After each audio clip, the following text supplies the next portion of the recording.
Hola, ¿qué tal? Muy buenas. Los 70 fueron unos años convulsos, una época de cambios, una época de ruptura con el pasado, donde la juventud quería probar cosas nuevas y experimentar. Esto es lo único que explicaría que a alguien se le ocurriera en Hollywood que Walter Matthau pudiera protagonizar alguna película de acción. Empezamos.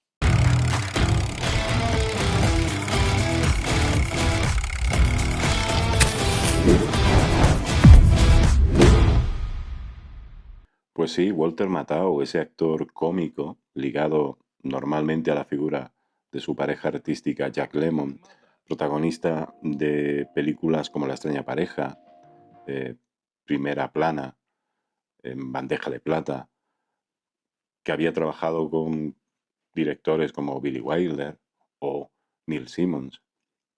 Alguien que estaba más asociado a la comedia terminaría haciendo películas policíacas. Y no una, sino tres, y además seguidas. Y de eso quiero hablaros hoy, de las tres películas policíacas que protagonizó desde el 73 al 74 el bueno de Walter Matthau. Eso sí, aunque estuviera asociado a la comedia, como decía anteriormente, Walter Matthau sí que había interpretado algunos papeles dramáticos con anterioridad o incluso interpretado a algún villano. ¿Quién no recuerda Charada de Donning o aquella de Punto Límite, ¿no? Con Fonda, donde interpretaba a un personaje bastante siniestro y turbio que quería empezar prácticamente una guerra mundial? Pues como digo, todo eso quizás jugaría a favor de ver al personaje o al actor de Walter Matthau en un registro un poco más oscuro. Y gran parte del mérito hay que atribuírselo todo esto al bueno de Donald Siegel, Don Siegel, el director de la primera de las tres películas que os traigo hoy, que ilustran esta pequeña trilogía extraña que se marcó el bueno de Matthau a primeros mediados de los 70. Charlie Barrick, o, como fue traducida aquí, La Gran Estafa. ¿De qué va? Básicamente, pues es un robo que sale relativamente bien, o relativamente mal, según se mire, y que llevará al protagonista a tener que realizar una partida de ajedrez contra reloj para escapar con vida y, con un poco de suerte, con bastante dinero, puesto que la trama lo que cuenta es que Walter Matthau, junto a su esposa, quienes llevaban una empresa de fumigación de campos y antes eran pilotos acrobáticos, junto con otros dos ladrones de poca monta, se llevan un dinero de una entidad bancaria con tan mala suerte de que pertenece a la mafia. Entonces toda la película es el intento de evitar la policía, ser arrestados por la policía, intentar que no te mate la mafia, porque ha enviado un sicario interpretado por Joe Dan Baker, que es Molly, soberbio, y que tiene ciertas reminiscencias. Toda la película te recordará bastante si la has visto a No es país para viejos de los Coen, en los elementos, ¿vale? Hay mucho, hay mucho que te recordará a Molly de Bardem, ¿no? O en ese seguimiento que hace, ¿no? Del, del personaje de Brolin. Pero Brolin no se parece en nada a Matao, afortunadamente. Como digo, y por último, pues, y quizás la parte un poco más turbia del personaje del Charlie Barry, que es en intentar evitar que, o intentar lidiar con su compañero, con el que comparte el botín y que tiene unas ideas un poco más alocadas de cómo gastarlo y que puede poner en peligro la vida de los dos. Siegel le da un ritmo frenético, Siegel no te toma por tonto, Siegel te muestra los elementos que te tiene que mostrar, pero lo hace de forma dosificada. Es decir, te enseña planos detalles, te enseña ciertas acciones que realiza que tú puedes pensar en un principio que no tienen mucho sentido el personaje de Matao o que pueden resultar estúpidas, pero que desde un principio sabes prácticamente que ya está maquinando algo para salir con vida y con todo el dinero, Y es curioso porque el propio Matthau le dijo a Siegel que no entendía la trama, que no entendía su personaje. Por cierto, Matthau no fue la primera opción. Eastwood, quien rechazó el papel, aunque Siegel le dedica un pequeño guiño con un Alégrame el día, dicho por cierto personaje en un momento dado. Y también estaba Donald Sutherland, que tampoco, tampoco terminaría haciéndolo y caería en manos de Walter Matthau, el cual le imprime a su personaje ese aspecto de perdedor, que no de cobarde. En ningún momento pierde la cara, digamos, al, al enfrentamiento, aunque no sea directo. Es un resiliente. Es el último de los independientes, Charlie Barry, como reza el subtítulo, ¿no?, de la película. Y tiene algo, como decía Siegel, de Walter Matthau. Walter Matthau era un jugador, era un ludópata, y era un tío que perdía bastante dinero y que trataba con mafiosos, o sea, trataba con gente bastante chunga que venía a cobrar. Hay una escena en concreto donde Walter Matthau tiene que estar colgado durante cierto tiempo de un biplano. Le preguntaba a Siegel si podría estar bastante tiempo. Él le dijo que había estado en situaciones peores mientras intentaban sacarle dinero a algunos matones de la mafia. O sea que, en cierto modo, hay mucho de Matthau en Charlie Barrick, en ese aspecto. Pero bueno, supongo que eh, es parte del encanto de esta película y es parte también el hecho de que sea un actor cómico, el que desde el principio queramos, porque queremos realmente, que le salga bien el plan a Charlie Barrick. Queremos que Matthau se salga con la suya, que escape y que consiga no solo salir con vida, sino triunfante y con todo el dinero, ¿no? Por cierto, sale Felicia Farr, que era pareja de Jack Lemmon, y tiene una escena con el bueno de Matthau en una cama. Curioso detalle también. Ahí hay cierta broma del destino. ¿Qué más? Hay una fotografía, hay unas secuencias en esta película que son maravillosas. El atraco es un desastre. El atraco no tiene ni pies ni cabeza. Si te pones a pensarlo fríamente, eh, el tío va con una escayola y... ¿Quién coño atraca con una escayola? Un pie escayolado. Si tienes que huir, eh, no llevan guantes, pero se ponen a limpiar todo lo que van tocando. O sea, son cosas raras, pero que resultan hasta divertidas en un momento dado, ¿no? Película más que recomendable, película más que recomendada, película que colocaría entre las mejores de Don Siegel sin duda alguna. Y mira que tiene peliculones este hombre. Por cierto, que aparece el bueno de Don Siegel haciendo un pequeño papelito, un cameo, perdiendo una partida de ping-pong. Y llegamos al fin a la película elegida esta semana para el club, que no es otra que San Francisco, Ciudad Desnuda, del año 1973 y dirigida por Stuart Rosenberg. Sí, el mismo de La leyenda del indomable, de Brubaker, o Con el agua al cuello, es decir, películas protagonizadas por tíos guapos, como Paul Newman o Robert Redford. Esta película está basada en unas novelas policíacas escandinavas, escritas por... Otto, te voy a necesitar, porfa, saca la libreta y... A ver cómo digo esto. Per Walú y Mac Howell. Gracias, Otto. Eh, que se dedicaban a contar las investigaciones policiales de un detective llamado Martin Beck. Aquí lo que hacen, en este caso, es trasladarlo a la ciudad de San Francisco, porque en el fondo es como una especie de calles de San Francisco oscura. Aquella serie protagonizada por Karl Malden y un jovencísimo Michael Douglas. Esta traslación de lo que sería esa novela policíaca escandinava a la ciudad de San Francisco les sienta bastante bien, la verdad. Y si tenéis curiosidad en ver alguna película más sobre este personaje, sobre Martin Beck, aquí llamado Jake Martin, un juego de palabras un poco extraño, cambiar el nombre por el apellido, podrían haber mantenido perfectamente el nombre, la verdad.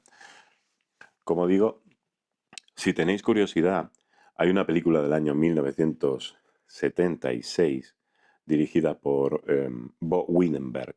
He tenido que mirar el nombre, sí, llamada Un hombre en el tejado, donde la estructura de la película es muy similar a esta, todo lo que es un inicio espectacular, porque el inicio de esta película es absolutamente brutal, la de las dos, pero la de San Francisco Ciudad Desnuda, con ese atentado, con esa escena en el autobús, es increíble, es demencial. O sea, creo que hasta ese momento nadie se había planteado la idea de rodar algo así. Después, como plantea toda la investigación de forma casi documental, hasta te diría que la forma en que el bueno de Rosenberg dirige y enseña lo que es la zona de urgencias donde llevan al único superviviente, ¿no?, del atentado, es curioso, porque tiene un aspecto casi documental, como digo. Toda la investigación, todo lo que serían los procedimientos de interrogatorios, toda la recopilación de pruebas, todos los callejones sin salida, todos los falsos culpables, todas las vigilancias, todo, como digo, todo se va realizando de forma casi sistemática y fría, como si fuera un procedimiento policial normal y corriente.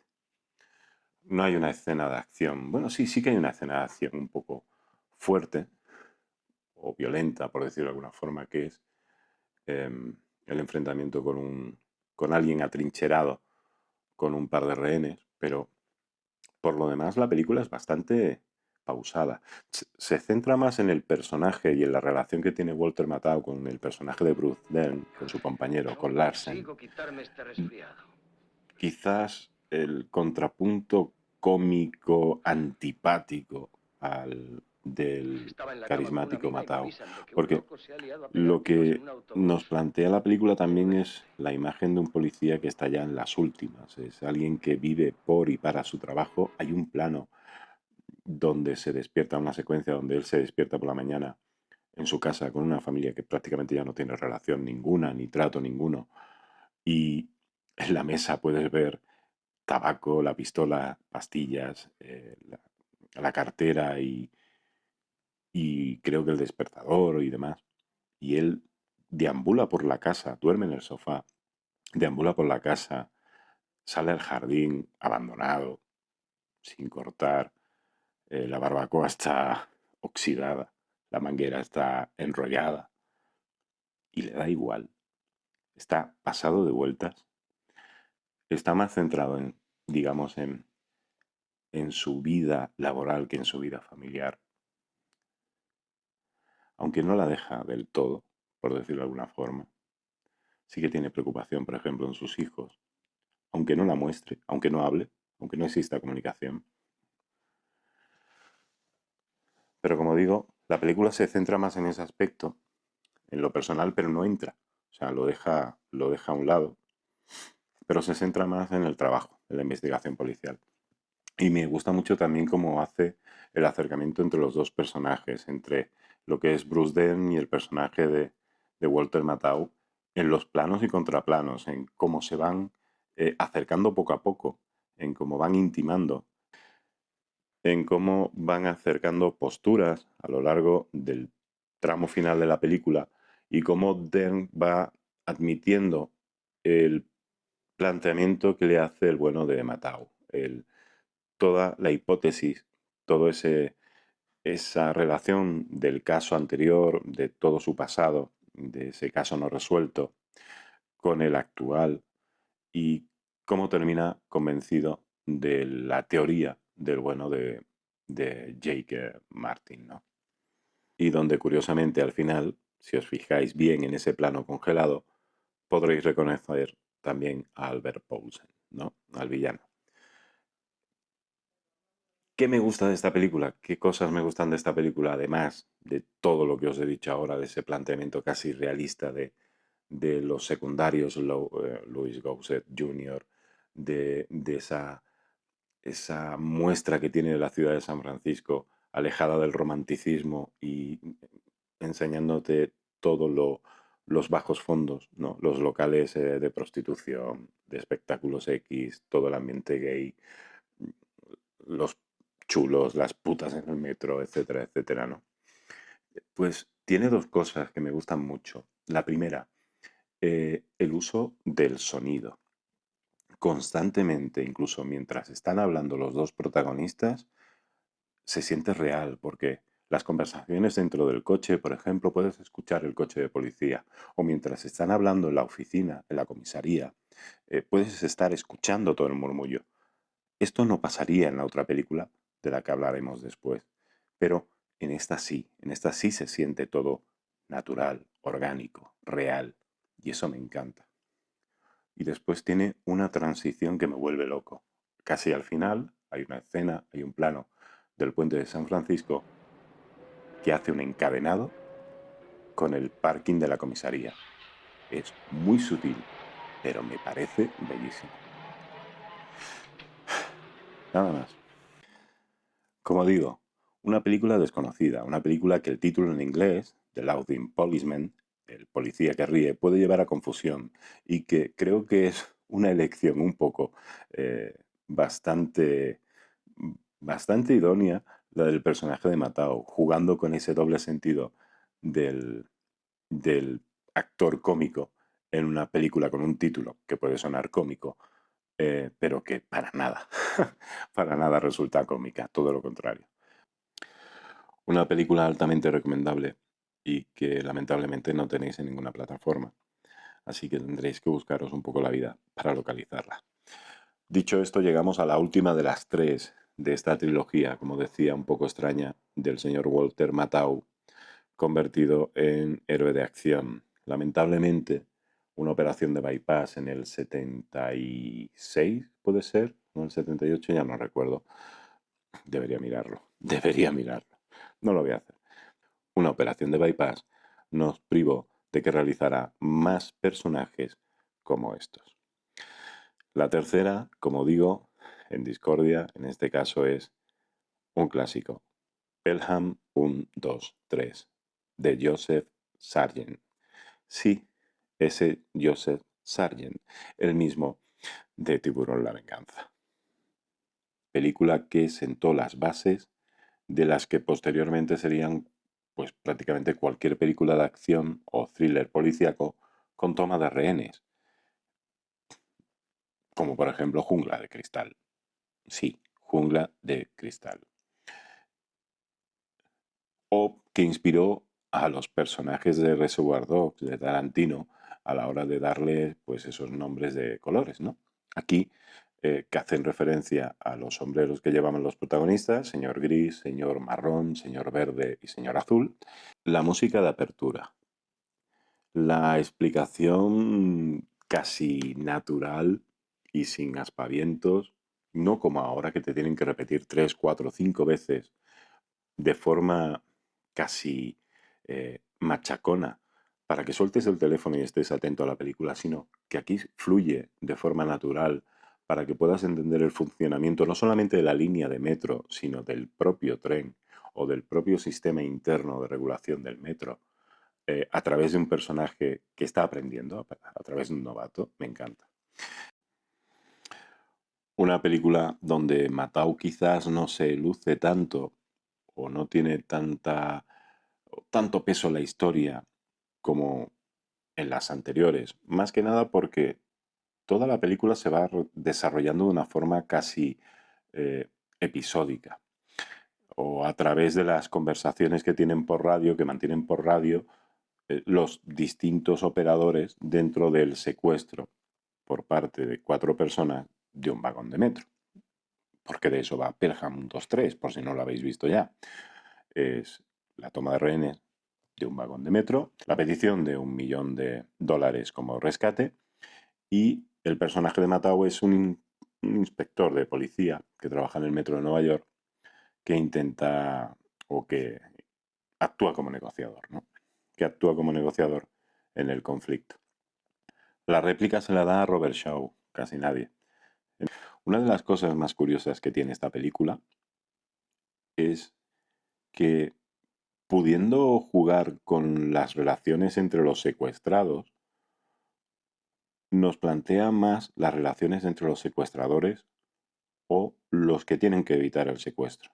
Es decir, no vemos tantos diálogos o tantas secuencias donde se hable entre los rehenes, por ejemplo, entre distintas clases sociales, entre distintos géneros, entre distintas formas de entender la sociedad de la época, que podría haber dado mucho juego, sino que lo que se hace es dar un aspecto un poco más íntimo y, por ejemplo, darnos más minutos de conversación en cabina entre el personaje de Shaw y el de Balsam, el del señor Green y el señor Blue, o las conversaciones por radio que mantiene tanto Matau con el otro operador del metro, o con el otro detective, o las conversaciones del alcalde con su director de prensa y con su jefe de comisaría, etcétera, etcétera. No hay tanto dentro como todo lo que pasa afuera. La resolución, pues ya la sabemos todos. Y si no la sabéis, deberíais verla antes de seguir viendo este vídeo. Es tan simple, es tan insultantemente simple, que es hasta divertida. Y con un frame final de Matau imitando a Chaplin. Como decía, Matau no volvería a interpretar a un personaje así nunca más. Volvería a la comedia, volvería a retomar su pareja con Jack Lemmon y no volvería a hacer una película como estas tres. Por eso, quizás el hecho de que fueran 3 películas seguidas en 2 años lo convierte en un trío, en una pequeña trilogía bastante especial. Porque además las tres son endiabladamente buenas, condenadamente divertidas y muy, muy, muy satisfactorias. Curiosamente sin ser rodadas por el mismo director. Pues nada más, espero que os haya gustado esta pequeña tontería y nos vemos en el siguiente vídeo. Un saludo, nos vemos, chao.